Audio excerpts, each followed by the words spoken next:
speech is what got me on the right path of God. I've been spiritual my whole life, but I always thought I knew myself very well.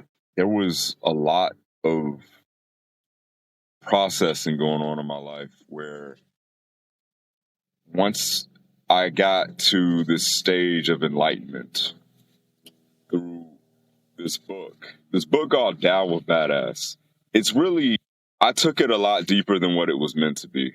It was connecting so many dots for me to view the matrix, as he says.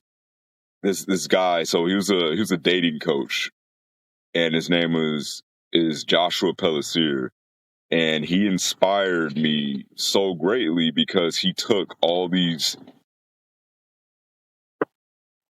information about relationships and put them in a way that I could reason with so well that it answered all questions I've had my whole life about people. But it was from an intuitive standpoint. These notions I mentioned about confidence levels and all that, I was able to dive in deeper in body language too, and understanding where we all really stand with each other and why people even treat each other the way that they do. And it helped me understand specifically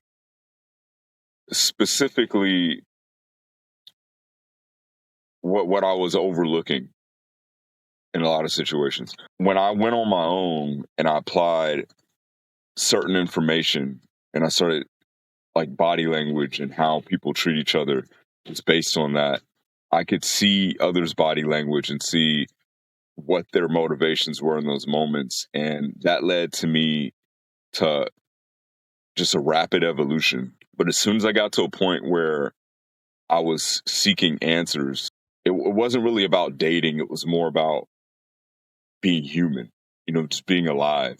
So I spent a lot of time getting into chakras, colors. That was when I first started understanding a pattern with colors and the emotional spectrum, and then relating that to functions later. The whole Jungian psychology stemmed from his book, How to Date Multiple Women, which I honestly don't recommend that book. I feel like he fell off at that point.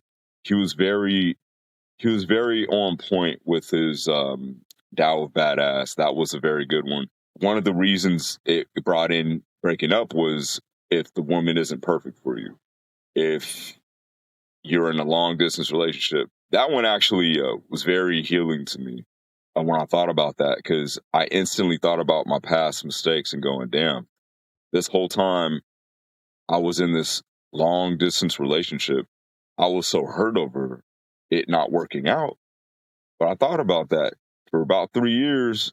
I was never even in a real relationship to begin with. And I felt stupid, but that humbling was it helped me just instantly let go of any pain I felt from it. I thought, well, if I wasn't in a relationship from the get go and all I had to know was that, this is the first time I've ever read a book, read anything where everything made so much consistent sense that I could just start accepting things and then seeing why they're true later. I could take it from that standpoint of respect. Why would I would just accept it instantly. I wouldn't even argue with it. I was like, so that wasn't even a relationship. And then I went on and started focusing more in the present on these ideas. But he expounded on this idea that when the person isn't perfect for you, that's when you might want to get into uh, polyamory, and which means how to date multiple women.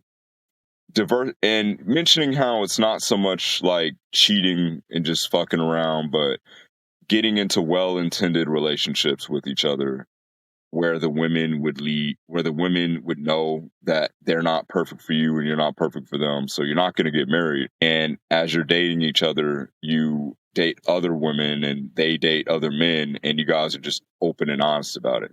It was a interesting idea because he pointed out the logistics of how you learn the most about dating while you're dating multiple women. You're not sneaking around, so you have the integrity, and you have nothing but experience in, dealing with emotional issues, dealing with limitations, dealing with all the skills that you should learn before you're even in a committed relationship, which makes sense because a lot of us are feeling like we're just winging it. A lot of people just hook up and then they say they're in a relationship, and none of that really made sense to me either. Just you're assuming you're just going to get together and go like some Disney movie, and reality, it can get really complicated. People can make it complicated, but the way that he explained it really, really linked a lot to me. But when he made that book, How to Date Multiple Women, it was just a different vibe. It was a little more raw, but the reason why I critique it so much is him falling off is it just wasn't as deep. Like the Tao felt a lot more universal and a lot more intuitive. And then How to Date Multiple Women felt very concrete and just straight up, I would say, deceptive. It felt very deceptive because there was no intuition about it other than you go up and then you spot this woman, and then it was very logical though how you handle your. It was all about handling their reservations about it. There's a lot of females, you bring up polyamory, they honestly won't even know what it is. And then if they do, they're going to judge it like, so you're going to be fucking around and I'm going to be fucking around and we're just going to be together. Hell nah. And I can see that, but he took it in a direction where every time you get a specific reservation, you tell them a specific reasoning for it, which seems okay at first, but he got to a point where he was just straight up saying you need to say this paragraph verbatim. It's been tested thousands of times, say this verbatim. And as soon as you get into that pickup artist shit, I would get it's pretty annoying because you're not even able to flow anymore. I've never been into the pickup artist stuff. As soon as I like to learn and understand something and be natural about it. I don't want to be following somebody. I don't want to be pretending to be something I'm not. That's what this book was. It was just straight up, you run into somebody that says, well, isn't that cheating? Then you're just going to say, well, cheating would mean that you're in a committed relationship and polyamory requires there's no cheating. You're just being open and honest about it. And then even if you don't have any girls you're dating, you're supposed to say, well, I got girls I'm dating right now and they're okay with it. And they're dating other guys and I'm okay with it, basically. And, from someone who wants to be authentic, going off of a sales pitch. Even when I sell gemstone bracelets, I'm not going around with some sales pitch. There was this guy yesterday who popped up right when I was leaving this conversation with this girl, and he's sitting there like he was wearing this badass Pokemon shirt. Though I'm not really into Pokemon, but it brought back some nostalgia. He had that the little Mew T-shirt on. It was that colorful ass holographic card that came out from that movie. It was like gold and a bunch of colors, and he started doing magic tricks. He was like, yeah, pick a card, and I was like, damn, is this dude a pickup artist? I didn't interrupt him, but I was thinking, damn fool, I'm you every day. Except I don't put on a sales pitch. I'm like every single day I'm selling crystal bracelets. I'm probably approaching like, I don't know, an average of 60 people, 70 to 100 people a day.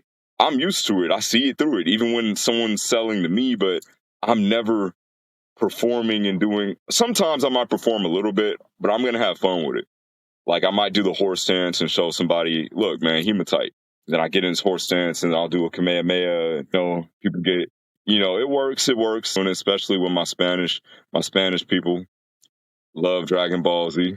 Like I like that a lot. But, my Spanish, black, and mostly Spanish and black people, sometimes like my Samoans, Islanders, we all like Dragon Ball. So it's funny. But I'm not going to do a repeated performance. I'm just not about the performance aspect. I don't want to read from those scripts. I want everything to be straight up from the heart. It's a lot of logic too. I get it, but I ain't gonna knock nobody's hustle. But dude was straight up like the pickup artist. I mean, he even used the same line, like pop up to a group of people you don't know. Glad we've all been gathered here today. Like, you could go up on an elevator, do that shit, just face everybody and say that shit. Most people never heard it before, they gonna laugh, you know. But my reservation about all that stuff is it just doesn't work with me. It doesn't work with my style. And it was seeming like it wasn't gonna work unless I did it exactly like that.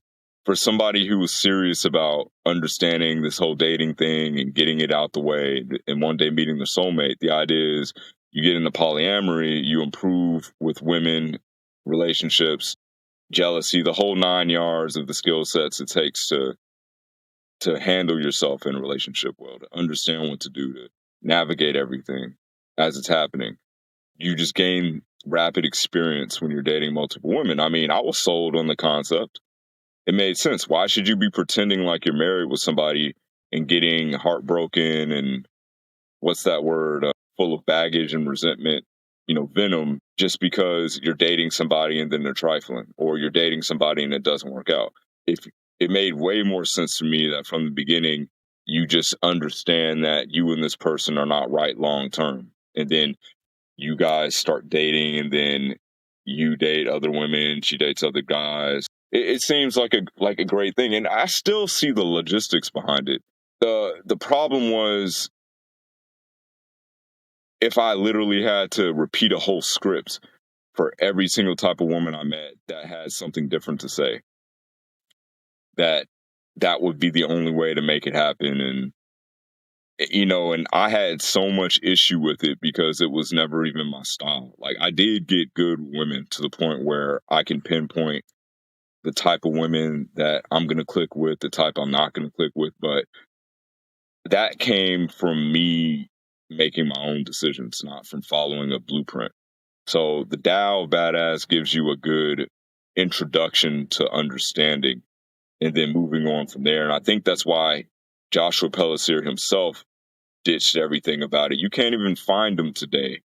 He won't answer like any questions about it. And last time I think I even heard from him, when I found him starting like a little group of people, he was on a spiritual journey, which was funny because to me it was a whole spiritual connection. Once I understood these patterns and I went on my own, I started understanding life in a deeper way.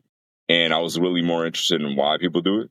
But he himself, I think he threw away everything in that book he wrote, except for the belief creation process, which was the very first step you get into. It was all about understanding your affirmations you say for yourself, and stepping into what you'd like to be, and picking in like your three role models, real or imaginary, whether they be cartoon characters or what have you, and then picking a piece of clothing article from them and wearing it, and stepping into that, and putting your goals in the present and your struggles in the past. All those things are great. It's great. Then he just rejected everything else. Very vague. And he has his reasons for it, but I'm sure he just went on a spiritual path. Everything I mentioned about semen retention and kundalini understanding, the meditative states, lucid dreaming, and all that, I heard that he was on, which I thought was hilarious because I was on that from the very beginning, and I couldn't get a direct conversation with him about it. I felt like a stan at one point for him, for sure, because it was like, dude, like, we gotta talk, man. We gotta talk. I got this information, and honestly, that shit's annoying, man. Imagine like having millions of dudes just standing over you, just come on, man, talk to me, man. And then a million ideas. It would be too much, honestly. So more power to him. But he did lead a lot of people into an enlightened state, even if that wasn't his initial reason. Which I found later, other people that were into that book, they weren't taking it the same way I was. When I saw the patterns of confidence levels, like, you see me bringing that up even today when I talk about shadow work, but that's because I see the connection. You know, the connection is so powerful. But one of the things he mentioned in How to Date Multiple Women was how to spot like a woman very quickly. And he brought up like four different types: how you have a performer, a traditionalist, an oracle, and then an explorer. That opened my mind because I didn't realize people were different. I thought everybody was the same and just chose to do different things at different points. I didn't realize that people literally had different strengths and weaknesses that made them gravitate to certain ways of life that were completely blind to other ways of life.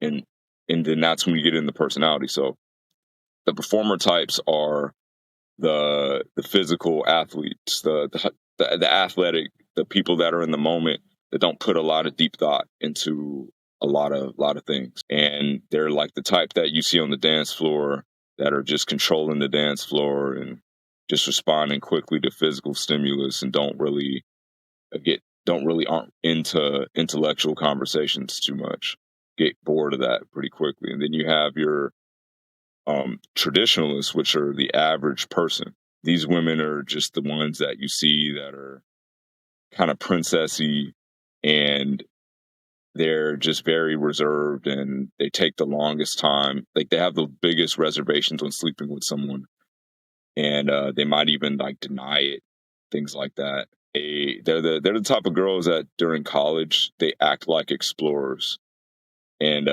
they rebel because they're going through stress. They're the girls you see on Girls Gone Wild, like flashing the camera because, they're on vacation or they're in college. They act very different from what they normally act. And then they might act like they don't remember doing any of that, or it's just a socially acceptable time to do it. And then traditionalists, that's them, right? And they're supposed to be like 50% of the women, 50%. And then the performers were 25%. And then you got explorers, which they look like performers, but fast thinkers and multi-talented, very, very hippie like, into energy. The performers are the quickest ones to sleep with you. Explorers are the second quickest. And you know, I don't really know what else to say about explorers other than just we're more interested in like interesting experiences, interesting stories.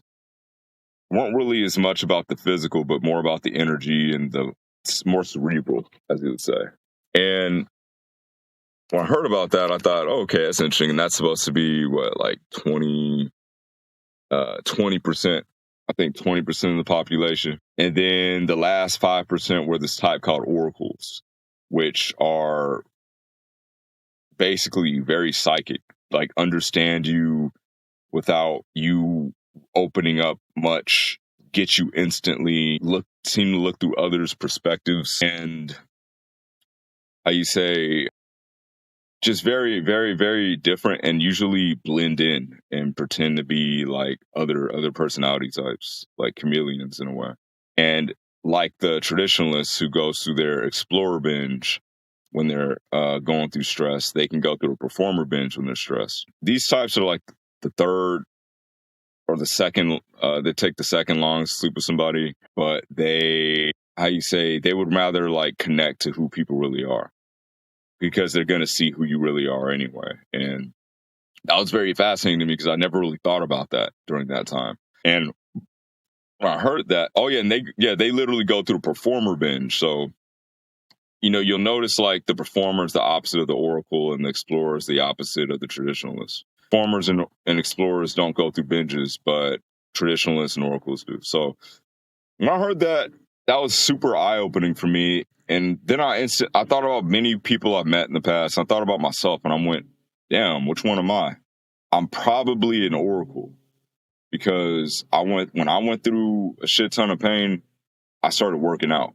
Like I started just doing push ups, running, doing a whole bunch of shit. Like that's when I started having sex. But then I realized I'm not as deeply intuitive as I am free, and into going into a more expansive intuition. Because then I'm like, damn, I'm both. I'm an explorical for sure. Because I do both. Like I do see people and I do get predictions and I do get them very quickly, but I'm also very much in the energy. So that's when I started looking into where that information came from. It all came from Jungian psychology. So I found these people that you could find on YouTube called Personality Hacker. And that's when I started diving even deeper into what these functions were. and I saw their introduction back when it was Antonia Dodge and this other guy. It wasn't Joel Mark Wade, it wasn't her man, but it was this other guy who was like an INTJ, and they brought up these things as everybody having a genius state. And I'm like, well, yeah, I want to know my genius state shit. Because during that time, I was about to go to grad school, and all the information and growth I had just from what I learned from the Dow Badass and then other programs that he was connecting to, I started noticing that you can learn so much more outside of college for almost free if you just look for it. And so I had more faith in what I was like, the path of information I was finding on the internet, than like some education system where you're locked in and paying tons of money, thousands of dollars, to hope that you're going to get hired somewhere. So I went up into the Genius Profile training. I said, eventually I chose that instead of grad school, which is funny. And no, I did not make I didn't find any career from that. So basically I wasted my money on a wild goose chase going to that Genius Profile thing. And, I mean, it's just good business, really. But I did not find what I was looking for. I took their test 3 times and I got INTJ, INFJ, INTP, and I kept thinking about it. Which one applies to me? And when I came back and I spoke to Antonia, we talked on the phone, and I was asking questions about how this works, and I figured out the whole thing myself, like the whole system. I figured out. I didn't realize that it was a sector of psychology that was deep. Like, even in school, if we learned about Carl Jung, we didn't dive that deep into these functions and what they mean. We didn't even get to really understand them. So, the education system is, I would say, criminally overpriced. You're paying all this money and you're not technically getting a comprehensive study on anything. It really, I think a lot of people should get their money back who got their bachelor's in psychology. Any degree that doesn't automatically connect to a higher paying job should just be refunded, or they should give you a job. It shouldn't be, come here. You're not even old enough to consent to sex. Like, I was 17 when I went to college. And that was because there's this culture of, in my mom's family, if you go to college, you go to the military. Not everybody knows what the hell they're doing. I was asking hella questions back then too. I mean, but that's another topic though. But for sure, that's something I believe 100%. Like, nobody should be paying all that money as a child. You really don't know what you're doing. Oh, you can't even buy cigarettes, but they want you to go to war because you can fight before you. Apparently, you can smoke. I understand that because you're fighting somebody else's war. But we're going to let you go to college and believe that you're making the right financial decision, and really have nothing to show for it, but a paper to say you did it. There's a lot of people out there talking like, oh man, you got a degree, dog. You should be happy. Like, nah, if you didn't go through it yourself, you don't have a right to speak on it. You really don't. If you did not go through it yourself, you should really shut the fuck up on this one and sit back. Anybody out there talking, I mean, some real dark feelings behind putting yourself through a whole system trying to make something work and none of it really working with you. But besides that point, though, I went through the personality thing, and when we were talking, she told me that I'm an INFP. I asked her how, like, how do you know? Like, how do you know I'm not in my back seat? There's this car analogy that, your front functions are like a parent driving, and then the co-pilot's up here in the passenger seat, and they're seeing everything the driver doesn't see. And that second function helps you grow and enter your genius state when you use them together and be the best version of yourself.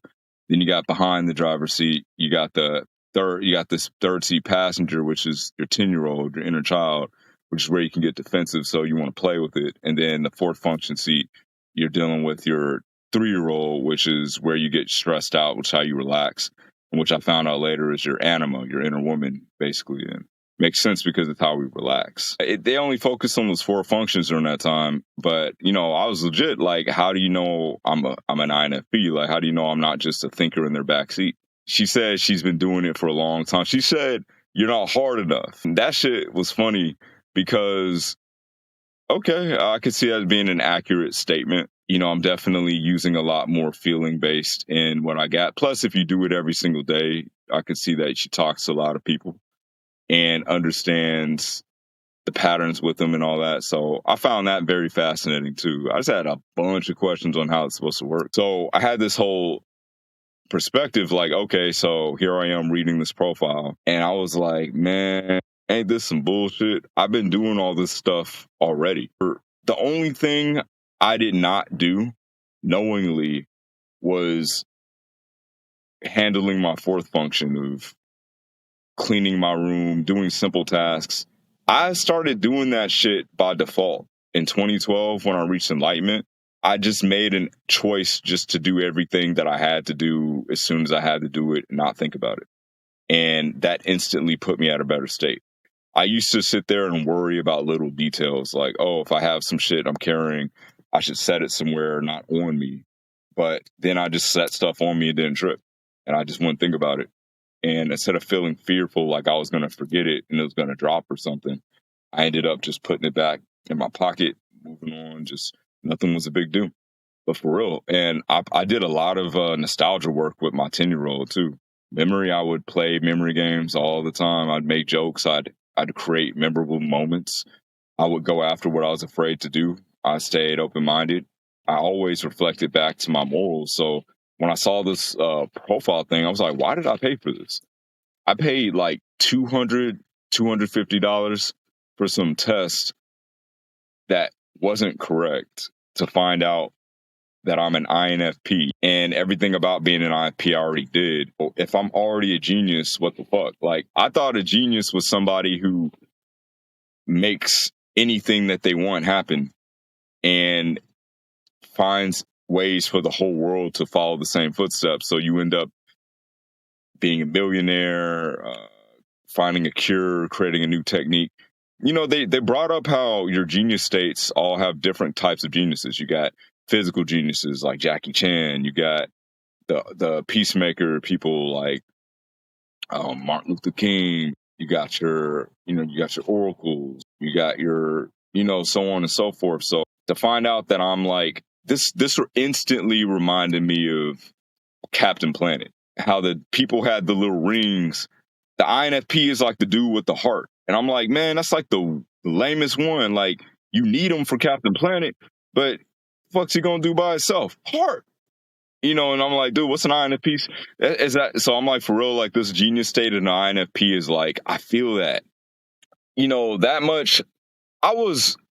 I accepted it though. I was a little salty about it, but I accepted it. But Antonia was really cool about it. She gave me a link and said like I couldn't get a refund, but I could get like a credit to like whatever, like the credit towards the programs. I never used it. It's been over 10 years I haven't used it, or almost 10 years. I haven't used it because I don't know what I would really want in there. Like I haven't seen anything other than if there was something that would connect me to career, right? That's really why I travel. It's funny. I started traveling specifically because I figured the only thing I'm probably not doing in that genius profile is going through new experiences as much as I should be. And so they were saying at one point, like, the simplest way to grow your exploration process is to travel. Well, I started traveling constantly. I got in my van and started living on the road, going everywhere I could, and also trying new things and making new connections. Now today they're saying you grow exploration more by you don't even have to really travel as much as just brainstorm. So it's about developing a larger worldview about certain topics. And so I took it pretty deep. I connected a lot of topics of interest. I got into a lot of new things. Like anything I see, I make an effort to understand. I'll ask questions. I'll go in. I'll try to go as far as I can get information on it. I'll do things I'm afraid to do. And so, here we are today, with what I have. I never made money with the exploration process until I got to a point where I specifically targeted how to make money. Like that I had this specifically, so it wasn't like I thought you could grow your genius state and just, find a career. I got into the stock market. I made an entire month's rent from like 2 trades. And I said, I think I figured out something. Okay. I read The Stock Market for Dummies. I studied the weird terminology they use. I read it on Investopedia. I looked up examples in history. I tried simulation. I even combined reverse speech, which I would like to get to in a moment. Yeah, I figured out a pretty cool way to kind of hack that financial system. But I was also doing really crazy, risky moves. And it's fucked up, man. I lost all the money I ever made. My life. What's funny about it is like every single bad trade I've ever been in was from me taking unnecessary risks when I knew that they were risks. And so it always had this in the back of my mind, like, okay, well, the good news is I actually understand the market to where I do better. The bad news is I made the same mistake multiple times. So I isolated the mistake and said, okay, it was greed. So I figured out better risk management and then recognized it's just diligence and patience. Who gives a fuck if the market seems like it's just talking shit to you and wants to move in the wrong direction when you need it to go in another direction or want it to go? I mean, I've had situations where it went to the exact point that I set my buy at and it didn't buy. Like I had it set and it didn't go a penny lower and it went directly there. I've had situations where it went to a penny below where I had it set to sell and it didn't sell. And then it instantly dropped. I had situations where I had it sitting, I had it canceled, it didn't cancel, and then it just shot instantly, a tremendous drop. I've seen the situations that would have seemed like they would never happen. I've seen them happen where it seems like just straight up targeted manipulation. And I've had reasoning to understand that I wouldn't be targeted myself. I don't have enough money to be targeted. Why would I be targeted? Oh, of course, it's possible for somebody to target people in the market and have market manipulators. It is manipulated, obviously, but I have enough sense to understand I'm not being targeted unless it's a spiritual battle. And then, there's a spirit of the enemy and there's a great potential behind me. There's all kind of possibilities, right? But the point is, the market ain't really the best way to go. It really ain't. Like, there's so much more risk involved. Even if it's, quote, easy money, it's not easy mentally. You really got to be in a meditative state and take a lot of planning and be very strict and diligent and patience above all. I wouldn't really teach people how to do the stock market, honestly, because I've literally lost more money than some people have saved their entire lives. So I wouldn't recommend it. That was just for me making, like I said, stupid mistakes. The only reason why I'll be confident about it is I literally know the mistakes. There's better I could get in. But the point is, the stuff I learned, I was very salty during this time. I remember I was just mad about the idea that there's a genius profile. I haven't called them out on it, though. Again, personality hackers, like, I'm not going to hate on you because I understand everybody has a business and you have to make a living. I'm just opening up the dialogue. You're teaching people how to access the genius state. And as an INFP, you understand where I'm going with this. I'm just seeking clarity on the authenticity. You guys are both explorers. Antonia is an ENTP. Joel is an ENFP. So they both lead with my growth process. I asked him a few years ago, just wanting to know, why do they not live as explorers if they're both explorers and it's a part of their co-pilot development?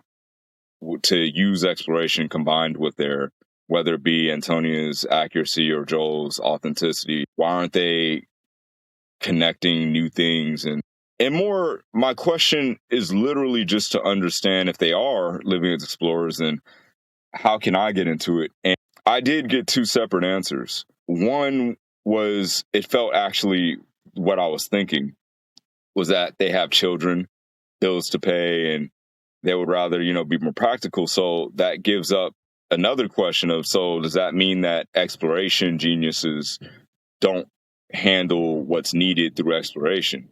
And we actually have to just take a back seat on that one and recognize that we're not capable of providing for our families, being explorers, as much as, taking a back seat and focusing on effectiveness and or, memory, traditions, and being safe.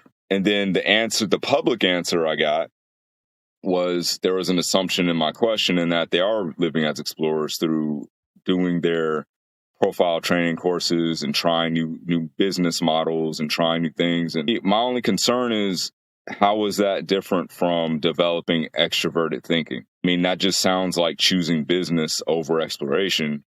And the only thing they have in common is their extroverted processes. Again, there's no other way to put it. It just sounded like its own contradiction. And I would just like to understand, as somebody who takes this study seriously, how do you reason this is your genius state and this is how you get the very best out of your life, but we're not seeing the example from you. And that's why I was asking that, because it led me to this understanding that maybe the only way to make a living is through extroverted thinking, studying what others think. I mean, applying a business model. I mean, so when I accepted that as the answer, regardless of what I was hearing, I said, I've been traveling nonstop. I've been combining a lot of thoughts. Even asking these questions and speaking about it right now is me trying something new. When I look at this result, that's when I was getting these thoughts like, damn, man, as an INFP, maybe I'm really just supposed to find somebody who believes in me and see if they want to help me and find where the support is and, relax with that. Cause I mean, exploring and trying a bunch of shit, like, unless I'm approaching business from an explorer's mindset of try this out, try that out, and hold on to that. Oh, this ain't no game. After about 10 years, I'm looking at the world like, this is why a lot of us haven't been evolving together, because we haven't. But I still appreciate their platform, because they dive in and they answer their assumptions and branch out even further and show how deep it can go and simplify it in a way to where more people can get into it. Even today, like selling gemstone bracelets, it actually works out because I get to apply a lot of the mistakes I've made. One thing Antonia Dodge told me like about 10 years ago when we talked was that I'm going to make a living by being an example for others. And that stuck out to me. So I need to live according to what I believe in as an example. And that's what's special about being an INFP. We're able to be congruent in these examples and show up for the world as we really believe it to be, and others can see it. So I started just uploading more of what I do. I'm thinking, okay, well, maybe I'll do some videos of me working out. Maybe I'll have a compilation of certain workouts and, how I perform each exercise. Maybe, why not, right? I can just put it out there. It ain't like I've been getting paid for that stuff anyway. And someone else is getting paid for it. Too bad. I exist and I deserve to eat too. So I'm going to put all the information out there and at least speaking upon it as well. There's been a lot of talk of you need to do this, you need to do that, but when it doesn't work out, where are the answers? I can say, and by all means, like, this stuff could sound accusational towards education system, towards I don't know, the pickup artist community, towards personality hacker, or it's anybody who made any kind of money in their life, right? And when I look at the functions, it's funny. Introverted feeling and extroverted thinking are supposed to be opposite of each other. So in a way, they complete each other. They're based on each other, but one is the starting point to the other. Authenticity, right? So good business lacks authenticity. I would say the best business concludes with authenticity, but a lot of effective things aren't based on a lot of authenticity, just one authentic point. So ideally, something that is authentic will eventually affect a change and not just feel all day, but will actually eventually make something happen. And ideally, something effective will come back and actually serve its original purpose for why it was done and not lose sight of it.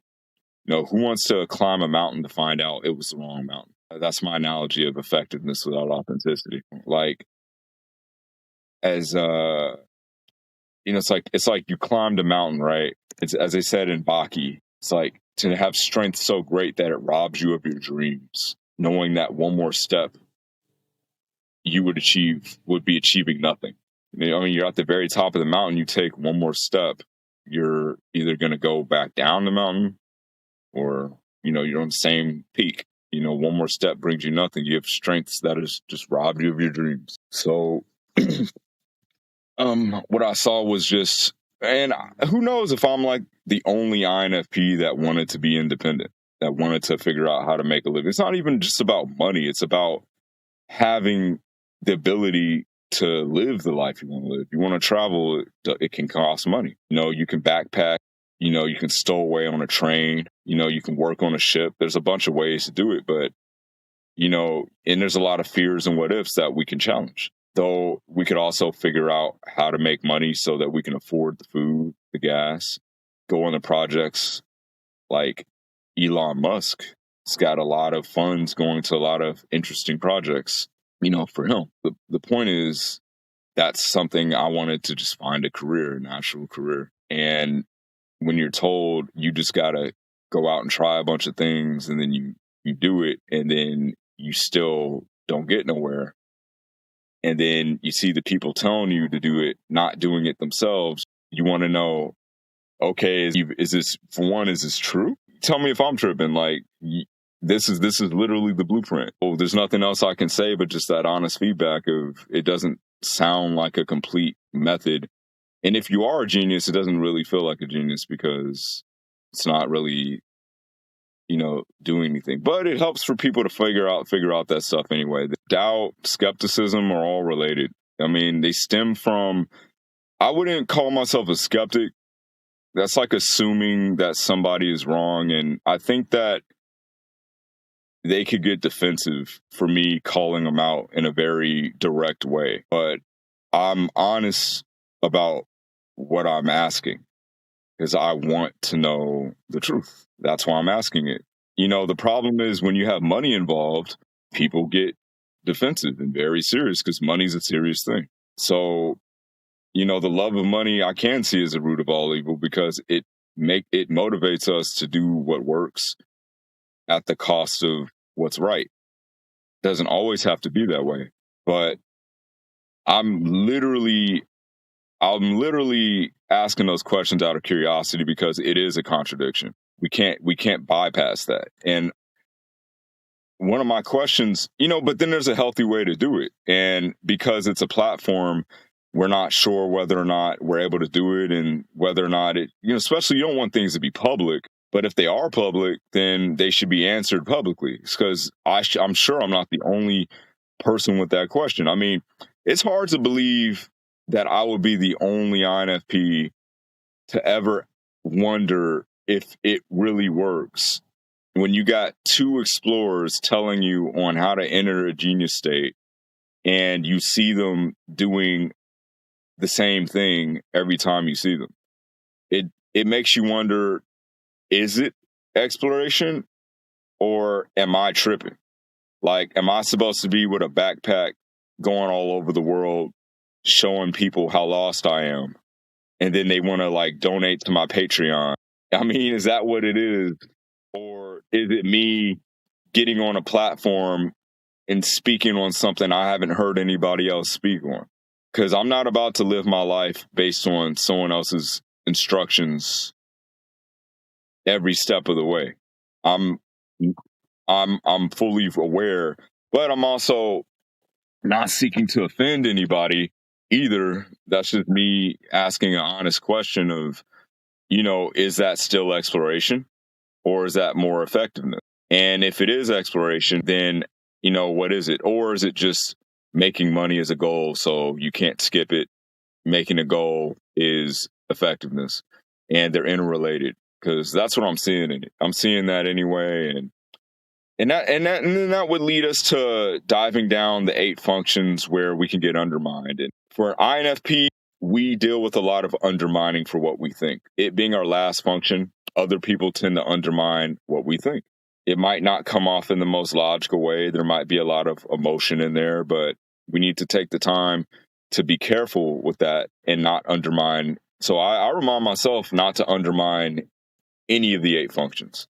You got to remember the 8 functions cover all of our experience of reality. And no matter who you're talking to, you might not recognize that you could be undermining them. So I'm making sure not to undermine what anyone else is doing. But I got the straight up, like, I did get that response though. I got the email response, which I appreciate both because it's not like a cover up. It's not like, oh shit, he's on to us. So let me send him an email and tell him the truth. But then on the public platform, we're going to make up something on the fly. So, because we don't really know if this shit works, and that's going to fuck up our sales. Like, I don't want to fuck up nobody's sales like that. I really don't. I'm just a customer who would like to understand how to get what they're paying for. That's it. Like, I mean, that's it. And I'm interested in the study, so we can definitely, address that. Like, I can address that straight up. Like, in my experience, there's many ways to make money. There's many ways to get a goal accomplished. You don't need money for a goal. If somebody wants to give it to you, it didn't require money, right? The money is a representative of what that person wants to do. It's almost, in a way, it's a manipulative representation because people do shit they don't want to do for money too, because they want what they can do with the money. So the money, there you go. It's a representation that can be someone else's representation. It talks. Like, that's why that guy, that prince, walks around with a briefcase with $1,000 bill, $100,000, because it makes people change up real quick. He said someone will burn a house down for that kind of money. So most people have never seen 100 grand in cash. And I've experienced that. It's very ugly. It's very ugly, man. I popped up when I was selling crystals in Florida. Man, I was in Orlando and we heard like 20 people in a row say no thanks in the exact same tone in different situations, as if they weren't even looking at them. It was just the fact that 2 people were selling them something. They didn't even, no thanks, no thanks, no thanks, no thanks, no thanks, 20 times, 20, 25. So I was like, I don't think they're looking at it. So I said, let me switch it up. So I walked up to somebody and instead of saying, hey, you like crystals? I was like, hey, you want $1,000? And I had 1,000. Yeah. Hey, you want $1,000? And this is the response. Like, they were broken. And so I put it back and I'm like, oh, never mind. And they're like, no, I would like $1,000. And I said, you didn't answer fast enough. Man, next time. So, but do you like crystals? And then this woman came up and she was like, excuse me, you guys can't solicit here. Do you want $1,000? And she was like, and she just faded into the darkness. And I was like, I said, oh, well, hey, too bad. You could have really had $1,000. Next time, you just got to say, yeah, she didn't kick us out. She must have been processing. Is my job paying me enough? How much longer would I have to work here to get $1,000? And it's kind of funny, but it's ugly at the same time because this motherfucker that I showed $1,000 who started treating me like I was his whole demeanor changed. He was just like, like when a dog starts acting right, that shit was ugly to me. I felt ugly. That was a, I'm not about money. I only work for gas and food. Gas and food. Of course, I would like to have money for emergencies, but then I would be living a life that's based on fear. And if you don't use the money, it is a waste of money. Why the fuck you want to sit on $1,000,000? You done grinded your whole life, cut motherfuckers down, kept secrets, um, you know, abstained from experiences and all kind of things for years just to have an ideal of something that probably could be given for free if you were looking the right place. Maybe your heart has the answers, right? Maybe that's the INFP practice, right? Right. Just so many ways to look at it.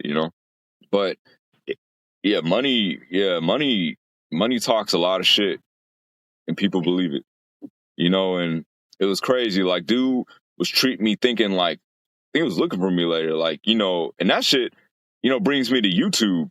All these people be fucking with motherfuckers, talk about, hey, dog, making up fake gang signs. The guy's like, what? And they're like,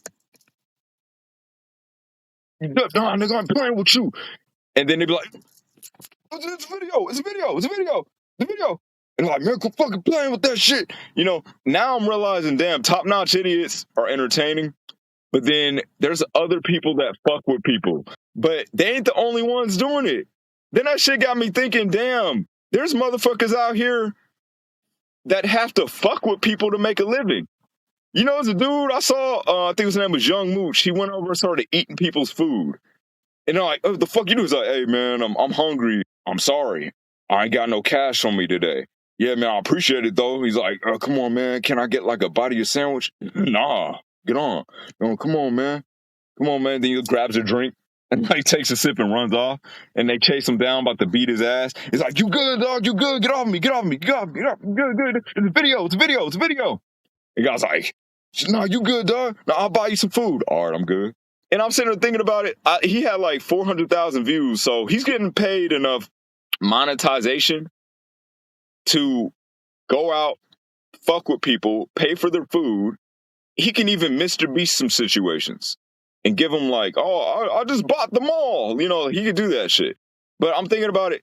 Isn't that crazy that if you get enough views, you can get enough money to piss people off and compensate them to where they're risking their life, but then at the same time, they're literally making a living fucking with people. And then they can get it. What happened? That's their YouTube channel for sure. Like, these are for sure entertaining because but at the same time, I know y'all get an adrenaline rush doing those things, and that can be addictive. That's like the stock market. There's a rush, and that rush can make you want to do it again and go, fuck, man, if I went heavy on that one, I would have got like $1 million, man. Like, but that's the thing I said about money, right? You end up doing shit.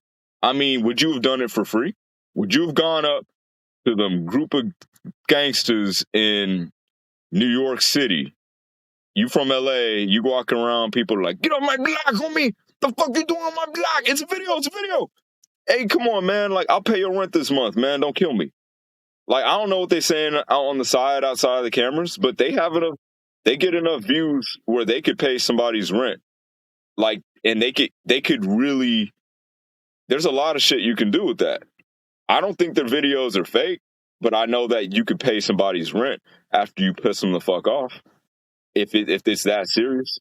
Like, as long as Antonia Dodge and Joel Mark Witt, Personality Hacker, understand these are my legit questions. And if anything, if people like this, it's going to send more people your way that are going to watch and consume your content. And if I do grow and we're able to have a episode together, then that's going to be more money for both of us. also it's going to be more direct information for people who've had the same experience as me. So anything that's challenging is worth evolving because we're able to come together and improve what needed to be improved. And ultimately, it's even less. That's less hate. There's less hate for people out there who do feel this way and don't believe that it can be well intentioned or improved upon. Joshua Pelletier, wherever you're at, I just understand why you would leave, and I can understand where the mistake could go. End of the day, it's just the information I'm critiquing in the way that it has been experienced, and same way I do with myself. College systems, you fucked up for taking all them kids' money like that. All them student loans and debts. The economy ain't worth it. You can't be doing that to people. And families that push your kids because you just want to be a proud parent. Like, you need to stop thinking of yourself more than what your kids are actually going through. But and actually think a little bit better on what will be holistic for them, because you can get back so much more than what this world has to offer you. Same for me in a career. It's not the money that motivates me.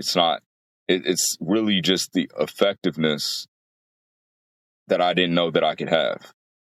And even that has to be connected to a higher source so that everything can holistically come together. Because at the end of the day, if we can't live in a paradise, then it's not even worth it.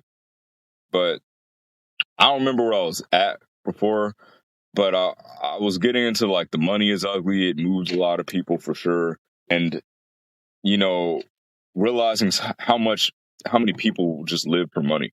And it's a very ugly position to be in. And, even, just it reminded me of certain videos that people do, because they're saying people get caught up having to make a living fucking with people. And there's so many things. Like, you ever thought, like, what if gangsters start doing that shit? What if gangsters start fucking with other gangsters and be like, it's a video, it's a video, it's a video. And then when they look off, pop, pop, pop, pop, pop, pop, pop, pop. And now, oh yeah, man.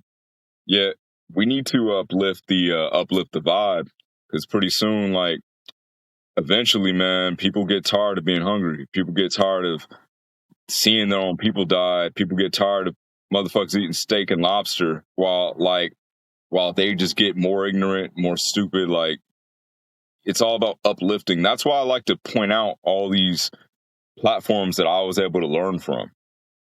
Even if I'm critiquing certain ways that things were taught, there's information everybody can apply. Everybody can eventually get to and grow with. And that's important, man. At the end of the day, like, everybody integrating the shadows. And that's something I wanted to even continue on. I just don't remember what we talked about last time to really expand on. But I will get into reverse speech, though. When I was looking more after I looked into Personality Hacker and I was looking through more information, I found a link that was mentioning this discovery known as reverse speech. Now, I'm not going to say that David Oates discovered reverse speech, because that sounds like Christopher Columbus discovering America. Just because you find something and popularize it into the current media, the Western media, make a business out of it, doesn't mean that you discovered it. Like, for all we know, people have been using things like this before, and you popularized it. But either way, you discovered it for yourself and you found a way, and I'm happy that you did. And I hope that more people learn about it, because I'm bringing it up right now. Reverse speech, which you can pull up on Google. Sometime in the 80s, he dropped a tape recorder in the toilet. And when he picked it back up and reassembled it, he liked to just listen to recordings as a hobby. And when the reversals played back, when the tape recorder played back, it ended up only playing backwards. So it should detail it in that history right there. Though he would hear audible messages amongst the gibberish. So that's how he started diving into it, finding correlation, taking it to like psychological levels, comparing like Carl Jung's talks, and found out that whenever we speak, a phenomenon occurs where our unconscious mind will speak and you can hear it audibly amongst the gibberish. So anybody can do this. You can get a piece of headphones, record it, play it backwards. Hopefully you have a program that can slow it down. And what you do is you just listen. And you're going to be thinking this is bullshit. You're going to be hearing a bunch of nonsense, a bunch of gibberish, but then you're going to hear a clear message that's going to sound like someone's talking to you. And the way you know you're not hallucinating is you got a checklist of like 7 different steps. It's going to have a melodious tone. It's going to go in a rhythmic pattern. It's going to, so the tone is going to, like when you're speaking, you can hear, oh, this person sounds angry, or this person sounds kind of curious, or this person sounds like condescending, or you know what I mean? You're going to hear the tonality. Then it's going to be, you're going to hear the diction. You're going to hear the consonances, right? I forgot all the steps, but it goes in that pattern where you're hearing and you're going through this checklist, and then that message, it's going to be as clear as day. And that clear as day message is going to relate to what you were saying forwards.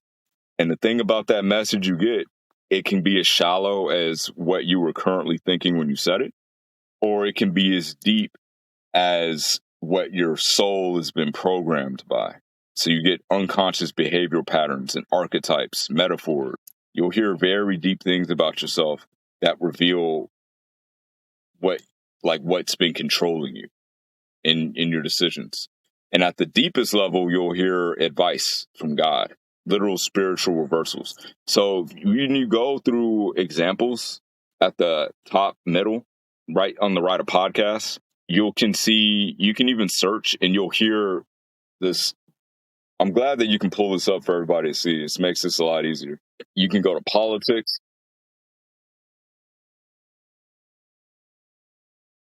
Yeah, I'll go to examples because you can hear like a mini examples, anything really political.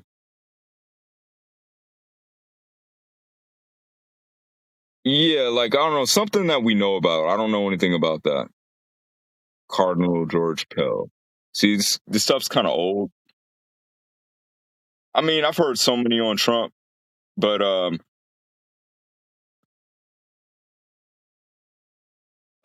sure. Yeah, it's been a while since I've been to the website and looked at these, but you can even search categories too. Like, you know what? Search God. Yeah, you search God. Those are the ones I always want to know about. Nothing came through. Okay. Okay. You search God. Let's go down. Is there anything lower? Damn. Oh, I see. Well, okay. Well, there's a Robert Kennedy assassination. It's pretty interesting. Oh, sure. Yeah. Because you can get just straight up examples of the information that gets revealed through it. But there's a whole lot of information on there. So there's the first example where it says play. They seal with your phoning. Yeah. So he said Ford's. He said Ford. I don't know this context really, but he said this person named Sirhan said this paw the newspaper stands were screaming out the headline, then where the reversal period said, for the racing was for the racing entries for the following day. And the reversal said, they seal with your phoning. So, yeah, if I knew the context of that, I could understand that reversal. But whatever was going on at the website, I wasn't able to really, we weren't able to pull up. But anybody can go to this website and search different reversals. I don't know how much time we have, but maybe we could pull up more in the future.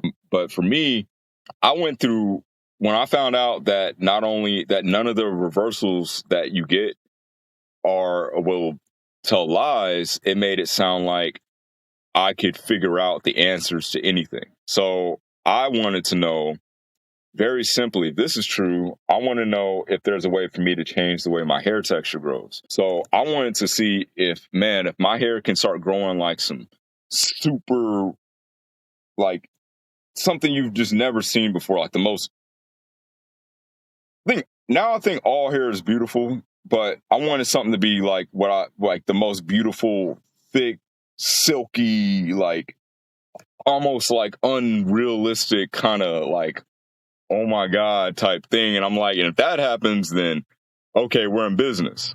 Because everybody's gonna be like, how the hell you get your hair like that? What the fuck? And what they're gonna be like, are you Polynesian or something? Like, I don't know like what people want to ask, but it's like, what the fuck? And then I'll just mention reverse speech and we can find out more things. But here's the funny thing. When I was talking about my hair texture, and then I got my reversals back a week later. Mind you, I might have paid like $2,000 for this back then. And what I got was I heard my voice talking about it, right? And then my reversal said, have to deal with the enemy. And I don't want to say the name of the enemy, but it gave me a biblical reversal. It gave me the S word. So have to deal with the enemy. If you read the Bible, you know who the enemy is, right? Like, or if you've ever heard of the Bible, you should know, you know who the enemy is, right? Not very important who the enemy is, but that was a reversal I got. Another one said, reverse enemy shine. And then when I was saying how I learned about reverse speech, I instantly started practicing saying things backwards just to make some kind of magic spell. Because I thought, damn, that must be where incantations come from. They're like swords and Scipius, blah, blah, blah, blah. I'm like, they must be saying some shit backwards, right? And my reversal said, go with Jesus. Back then, if anybody even knew me back then, I was not about Jesus. I was against all things colonial. I was against Christianity, the idea of Christianity. I was against this white God idea of let's enslave and destroy indigenous cultures, and white is right, right? So let's, everything you do is wrong. It's ghetto, it's loud, it's uncivilized. Let us teach you the way to salvation, right? But my reversal said go with Jesus. So I was like, that's my voice. This is crazy. And then it's like, well, shoot, is David Oates fucking with my voice and tricking me, trying to get me to believe in some stuff? No, he doesn't. He doesn't evangelize. He isn't an evangelist. He even has a dictionary and even did a book, which is actually a good book. It's called The Great Spiritual Deception, which I'm glad he did, because back then I was asking, like, why aren't people talking about God in reverse speech? Like, all I keep seeing is stuff on Donald Trump and people trying to make money. Like, why don't we focus on what God wants us to do? And then, like a couple years ago, he made a book about the spiritual darkness where the enemy is in a lot of churches, and none of the reversals point to one singular religion, but point to people that are being honest. So you got people who are Christian who are congruent, which are Todd White and Kim Clement. Kim Clement is no longer with us, but Todd White still is. They're congruent. And then you have people like Adidas Samraj, who started his own religion about people having a devotee guru relationship with him and focusing on him as a carnation of God. And his reversals were congruent. His reversal said he's a god. It was very interesting. There's Deepak Chopra, who's still with us, who talks a lot about, I would say, Ayurvedic healing. And I think that stems from Hinduism, and he's congruent. His reversal says something like, I come with milk, or something like that, like something like milk. And that was a reversal for spiritual nourishment. So you didn't have to be one religion. But I was curious because, like, 2014, I had a reversal say go with Jesus and all this stuff about the enemy. And I'm thinking, okay, I'm not going to church. But it took me a few years to actually like go to church and start looking more into Jesus to realize I agreed with everything I found out about Jesus. But it was confusing because I could see different faiths being correct, because just because you see something one way doesn't mean you can't see the same thing from a different perspective. But and that's what I was finding. A lot of churches were like, well, Jesus said, I'm the way, the truth, and the life, and the only way is the Father through me. And now I'm actually questioning if either that was misinterpreted or somebody just falsely put in words over Jesus. It's hard to tell, because the reversals are what got me going with Jesus in the first place. It wasn't through growing up in a church. It was which I don't understand people who grow up in a church and then they think that they know the universal truth and judge people just because they have a different religion. I don't see what makes them think they have the authority to know that to judge someone else's heart, when even in their own scripture says that only God knows, is like Jesus will be given that authority to judge, and it's your heart that's being judged. But then, and so I had a lot of questions. It's like, what's the truth overall? Like, I became more interested in God than trying to change my hair texture. But what I learned over the years was the spirit of the enemy was present in me from my mother, the evil that was within my mother that came from the evil society. You know how many black people be hating their hair? It's ugly, man. Like, there was a time when the only women that wore wigs were prostitutes. Now, like, so many black women be using hair extensions and wigs and act like that's not self-hatred. You want to cover up your hair. I have a grandmother who thinks she's ugly every fucking time we taking a picture because she covers up her hair all the time. Like, that's fucked up. Like, that's nothing but evil right there. Spirit of evil and deception making you think you need to change your hair. You need to change. I literally let my hair grow, and I like what it's doing. All this is me letting my hair grow. Me not brushing my hair. Me just letting it grow, and it just locks together. Only the spirit of the enemy and self-destruction will make you think you just need to change it and you need to do all this stuff from it chemically. And, it's evil. It's straight up evil. And this image of like what beauty is, like you need to bleach your skin type shit. There's people who bleach your skin. Obviously, I never had to bleach my skin. But, that's the fucked up thing, to think that people feel that way about their skin. Like, entire country of India, you're telling me what seems to be one of the most spiritual, if not the most spiritual subcontinent on the whole planet has a colorism fixation? Obviously, everybody there doesn't agree. There's a narrative being placed on your country, on your culture. And we need more of you to speak up for yourselves about this, because you got assumptions out there. You got a lot of assumptions out there. You got people thinking Indians worship the white man and want to be white and like hate Africans. And there's this whole narrative. I mean, if that was true, then there wouldn't be any mixed African Indian babies. You got black people that don't even look at Indians as being a different people. They look at Indians as another kind of black person. There's perspectives all over the world. People can argue and fight or come together and, fight and get along later, then compete and then come together. As long as you go forward, go forward and elevate. But there's a lot of evil, right, in general. And that's what I started focusing on through hearing my reversals. If it wasn't for reverse speech, I don't see myself being on a spiritual path. People remember me from fucking college. All I listened to was demonic music. I'm not going to mention any of it because it's not worth it. But I listened to very evil music, very heavy music. And no matter what we could look at as fun, that stuff is not good for you spiritually. Even Dr. Emoto, look at Dr. Emoto's work. He discovered, are you able to pull up Dr. Emoto? He did the, I'm sure you'll see it, Dr. Emoto, like EMOTO. He found out water gets programmed through intentions by just writing words on top of the water bottle. They had, do you have any images? Like, if you go to image, it should show like some of the water at least. Yep. So if it affects water like that after a day, imagine what that does to our cells, all the water in our body. What we speak holds a lot of power and intentions. God is everywhere, man. We're all experiencing God That's the only reality. The way in which we experience God is how we experience reality. You could say you experience heaven based on a cooperative relationship with God. You experience hell based on a deceptive relationship. There's people out there that look at God like he's what did she say? A myth, like a fairy tale.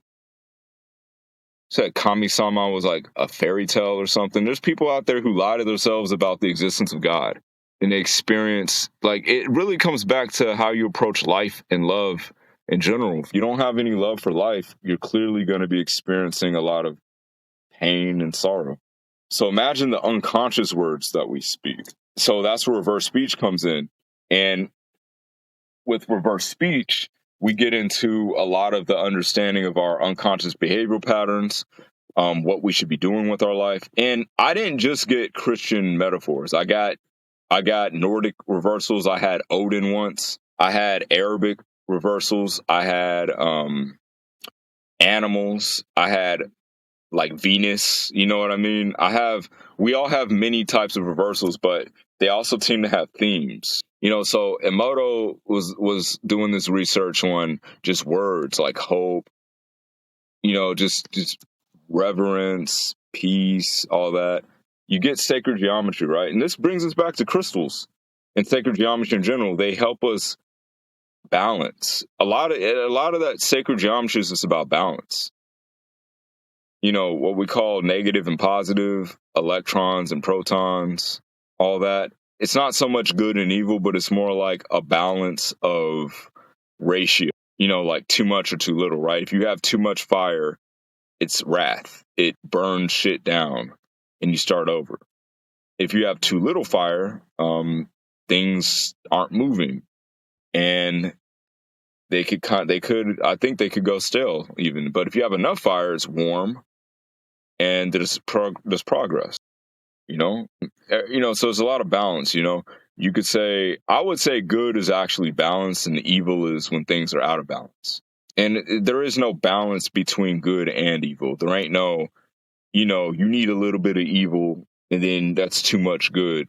No, it doesn't work like that. Evil is completely unnecessary, and good is the only thing that actually exists. The illusion is what creates the evil in the first place. Now, if we happen to be going through evil, we're just processing and growing through it. And that's really what I'm talking about with shadow work and, the persona and all that. So reverse speech is something that I would like to incorporate with all these podcasts eventually, or somebody out there that's an analyst can analyze these if this becomes big enough. But I'm really into getting these messages analyzed to important topics because I would like to understand really what does God have to say about anything.